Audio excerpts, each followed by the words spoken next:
And I'm going to close this out with a pretty big chunk here, but this is when Hal Moore got back from Vietnam.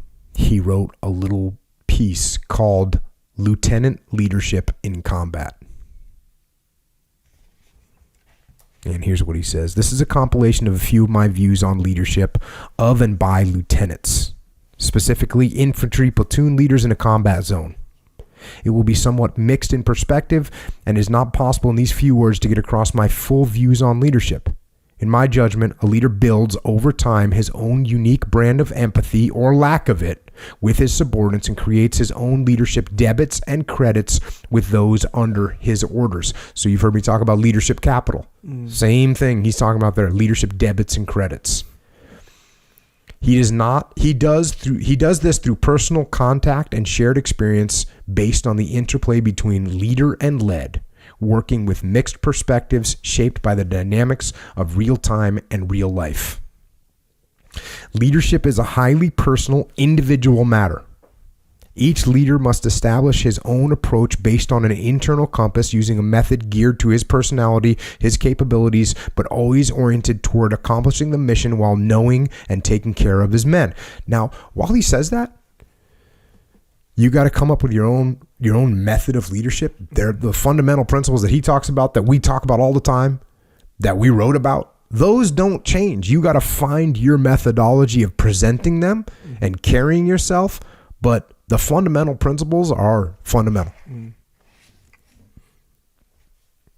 As officers, we are given groups of men to lead. Other officers, NCOs, and enlisted soldiers. Each has a different background, different problems, a different outlook, and different duties. But no matter what their background or their previous experience, no matter how much love, care, and effort may have been spent over the years by their parents in raising them, when they are turned over to us, are now ours to care for. At that instant, the parents, teachers, or system that brought them to that point will be in the past. Their lives and future are largely in our hands. This is a terrible responsibility for a fire team leader to have, not to speak of a battalion, a division, or a corps commander. You got all these different people coming in and you're responsible for them now. And I'll tell you, I've had this conversation with business leaders too. Business leaders are the same way. Because when you're paying someone's paycheck, they're feeding their family, they're paying their mortgage, they're saving for their kids to go to school, they're paying their car payment. That's their life. Mm-hmm. And if you as a leader are not helping them to achieve, you're letting them down. Now, is it the exact same thing as having their actual life or death in their hand? No, it's not the same thing. But the pressure is there. Yeah. Among other attributes, I feel soldiers of any rank must have confidence in 4 directions. The first is to have self-confidence. Developing it leverages many resources. The primary source is expert knowledge of his assigned duties and readiness at any time to take on the next higher job.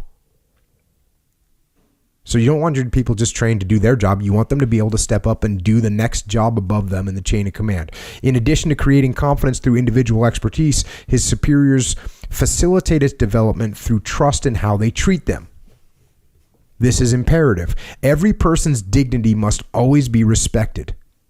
I feel that if anyone under me fails, the fault is at least half mine. A man should never be caused to think poorly of himself, and this requires a subtle and sensitive touch by the leader, especially when taking disciplinary action.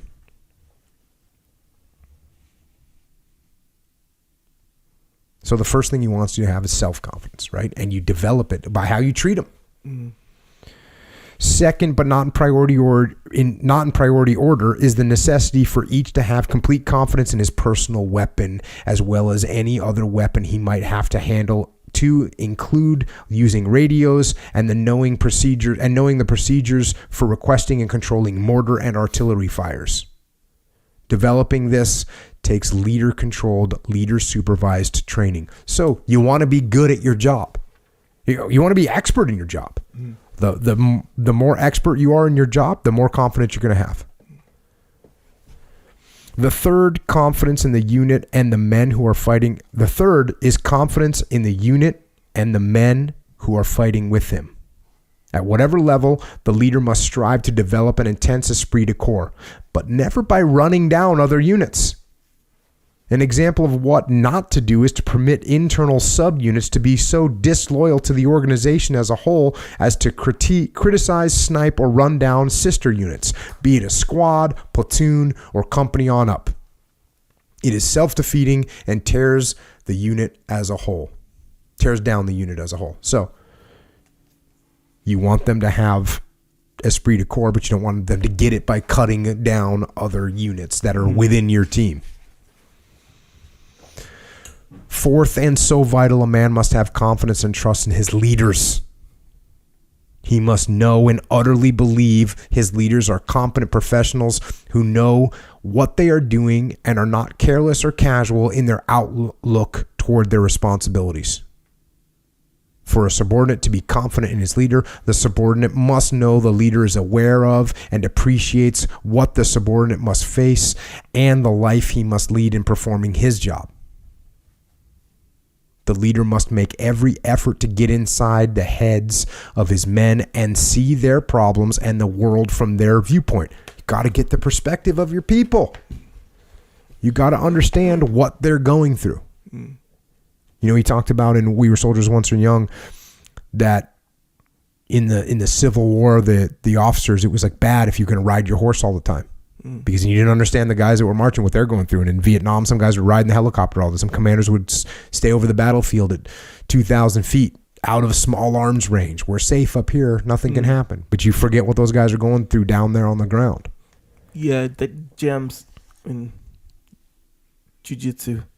The instructor that jams them up sometimes when you're trying to teach someone something. And I said this before, they call it the curse of knowledge, where you don't, you're so advanced, you forgot what the white belt is going through in his learning, so you start teaching stuff and, you forget that they need to know this stuff first before they can pick up this other stuff, You need perspective. Yeah. You need their perspective. Yeah.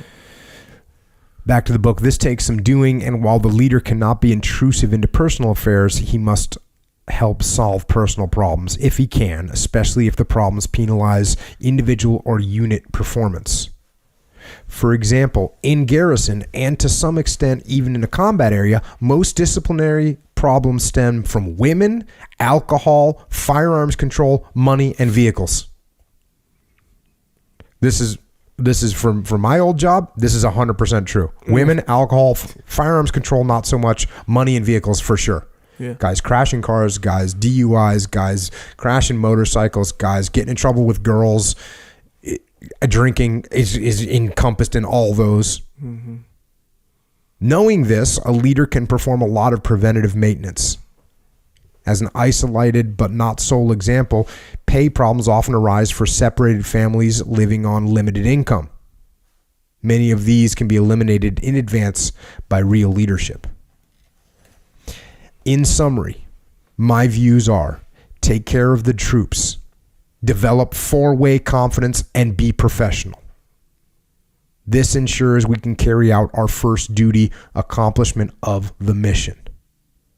Finally, concerning professionalism, I believe even now the clock is bringing us closer to some few seconds, minutes, or hours in the future when the professionalism we will have or will not have will make a life or death difference for the men placed under our leadership and whose families can only trust, hope, and pray that we know our business.